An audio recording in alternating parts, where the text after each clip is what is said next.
अस्सलाम वालेकुम dear falcons, कैसे हैं आप। उम्मीद करती हूँ कि आप ठीक होंगे। जी 6 क्लास, आज हमारा लेक्चर नंबर 6 है। प्यारे बच्चों, मुझे उम्मीद है कि आपने पिछले लेक्चर वाले क्वेश्चन आंसर जो हैं वो याद कर लिए होंगे और अपनी नीट कॉपी पे लिख भी लिए होंगे। तो जी आज हम अपने नेक्स्ट शॉर्ट क्वेश्चन की तरफ चलते हैं। चलें जी तो प्यारे बच्चों, ये है question number 6। Have you ever faced an injury of breaking of your nail, why is it so painful. कहता है क्या कभी आपका नाखून जख्मी हुआ है? अगर ऐसा है तो इसमें इतना दर्द क्यों होता है, इसमें इतनी पेन क्यों होती है। There are very sensitive nerve endings below our nails. कहते हैं हमारे नाखून के नीचे बहुत ही हसास नर्व्स होती हैं।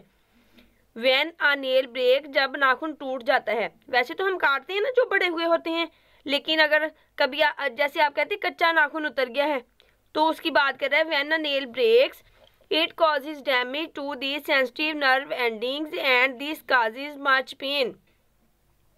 कहता है इसकी वजह से उन नर्व्स, वो जो सेंसिटिव नर्व एंडिंग्स है ना, उनको नुकसान पहुंचता है और उसकी वजह से हमें बहुत तकलीफ होती है। Question number 7, what is the advantage if having a lens in the I that can change its shape. कहते हैं उस लेंस का क्या फायदा है जो अपनी शेप चेंज करता है। हमारी आंख में जो हमारा लेंस है वो अपनी शेप चेंज कर लेता है ना, तो कहता है इस शेप चेंज करने के पीछे क्या रीजन है और इसका क्या फायदा है। The lens of eye can change its shape to see near and far objects. कहते हैं ये दूर और नज़दीक की चीज़ों को देखने के लिए अपनी शेप जो है उसे चेंज करता है। It becomes thick to see near objects. ये नज़दीक की चीज़ों को देखने के लिए मोटा हो जाता है या फैल जाता है, बड़ा हो जाता है। And thin to see far object, और बारीक हो जाता है जो दूर की चीज़ों को देखने के लिए। If the lens lose the quality of changing its shape, अगर ये अपनी ये शेप चेंज करने की जो क्वालिटी है, खुसूसियत है, इसे खो दे, it would not be possible to see near and far object, तो दूर और नज़दीक की चीज़ों को देखना मुमकिन नहीं होगा। जी बच्चों, नेक्स्ट क्वेश्चन नंबर 8 है। Some time as a result of cold, सर्दी की वजह से, the middle ear becomes filled with fluid.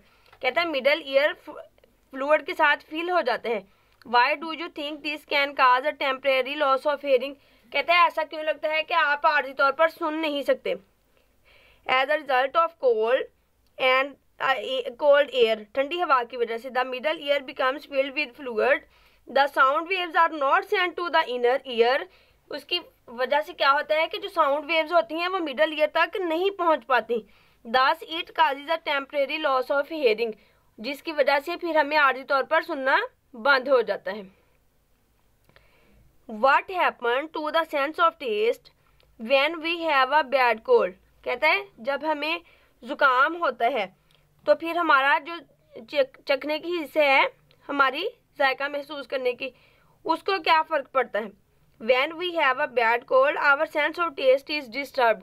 कहते हैं हमारी सेंस ऑफ टेस्ट जो है वो डिस्टर्ब हो जाती है, हमें जायके का भी कुछ पता नहीं चलता। होता है ना ऐसे बेटे, आपको अगर आप कोई चीज़ खाते हैं तो फिर उसके जायका का आपको पता नहीं चलता इतना अच्छे से जितना कि वैसे आपको पता चलता है। जी बच्चों, ये था हमारा लेक्चर नंबर 6। प्यारे बच्चों, आपने इन क्वेश्चंस को याद भी करना है और इन्हें अपनी नीट कॉपी पे लिखना भी है, और यही आज की आपकी डायरी है। अल्लाह हाफिज़।